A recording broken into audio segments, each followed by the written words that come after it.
Hello, this is TelecomTV. I'm Martin Warwick. I'm talking with Joe Camello, who is Vice President Marketing at the Blue Planet division of Sienna. So, Joe Camello, 3 years into the development of NFV, and the pace has been as hectic as it has been remorseless. Let's just take a minute out and look back on what's happened from the middle of the world and give us your take on the state of NFV right now. I think it's really interesting what's happened. There was originally a focus, or a strong focus in the industry, at looking at what the cost of this technology was and how it was going to affect the operations of businesses. And what we're actually seeing now is a very strong focus on actually how revenue is derived off NFV. So for instance, in many of the engagements we're in today, the focus is on virtual CPE or managed security services as a key way to drive revenue. And so while we can't forget about the potential cost benefits of moving from hardware to software functions in the network and the value that will bring from a reduced cost in hardware and reduced costs in operations, that actually there's far more conversation today on the business case and actually how you drive revenue. That seems to be the driving factor for most of our customers right now. So what trends are you actually seeing? What is it your customers, the service providers, the CSPs actually want from you? What do they need? Usually what it starts off as is a conversation around, okay, well, so these are the specific functions we want to virtualize or the specific services we want to offer our customers. And this is what we believe the business case, how it can be supported, right? And so that's where the conversation starts. What it quickly gets into is actually how that service is then stitched from end to end for a customer together. So there might be domains in between there. There could be, for instance, a network management system in between here and there that you need to connect to talk to the network. There could be a data center that you need to interact with. For instance, we work with VMware as one of our business partners.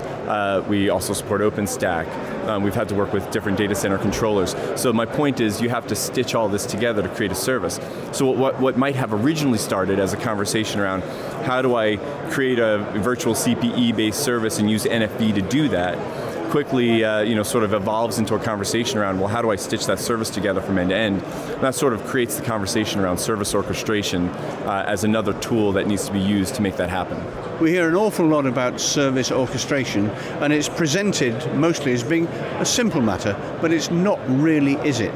Tell us why it's so important, and what does Blue Planet bring to the party? The issue is that the industry, and we've done our best to sort of create this new software-defined infrastructure, but what's ended up happening is we've created new silos, unfortunately, and they're software silos, effectively. So we tried to transition as an industry from the hardware-based infrastructure that we're in to a software one. But what ended up happening is we built data center controllers and NFV orchestrators and SDN controllers, and NMS systems. And all of these set up a new set of silos in the industry that need to be abstracted and controlled when setting up a service. So in the past, what you might have had to, in an environment where these silos exist, to set up a new service, you actually have to interact with, program, and control each of these silos individually. Well, where service orchestration comes in is it sets up a layer of abstraction on top of those silos and allows you to more easily set up a service from end to end across the network and reduce all the complexity of what's underneath it. That's why everyone needs to move to service orchestration and why it's such an important conversation right now. Let's look at protocols for a moment. If you remember a few months ago, OpenFlow was going to be the key protocol for NFV, would sweep everything before it. That hasn't happened in the real world, and now we have 10 protocols. Surely that's too many. So I think what we're all trying to find and discover is how's this going to work and how's it going to come together. The problem is that there's a large brownfield installed customer or a vendor base out there.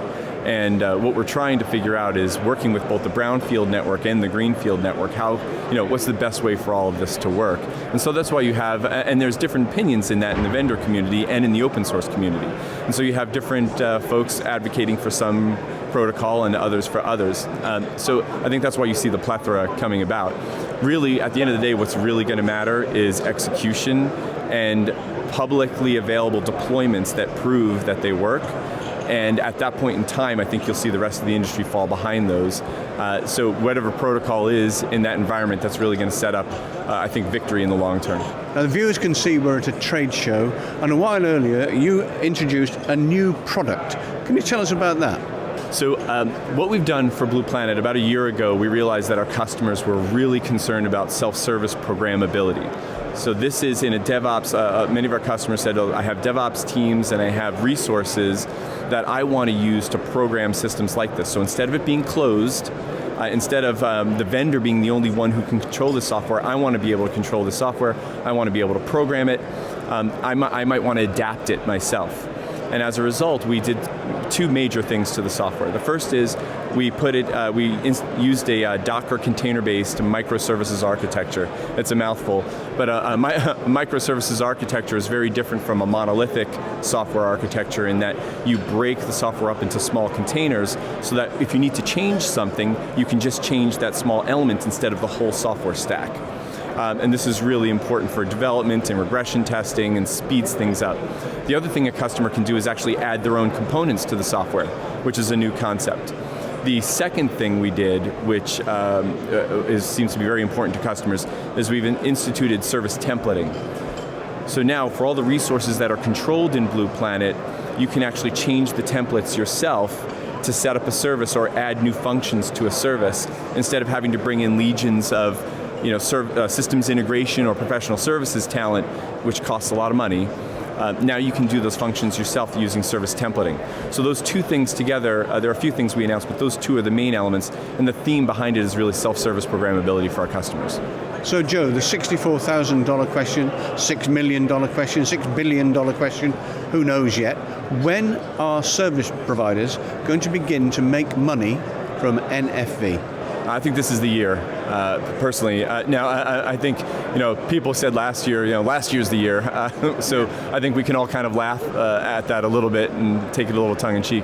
But actually, no, it's based on our experience right now with customers, where they are in moving to deployments. And I think you'll see over the next 3 or 4 months, announcements coming out where we're actually in production environments where they're driving revenue from NFV specifically.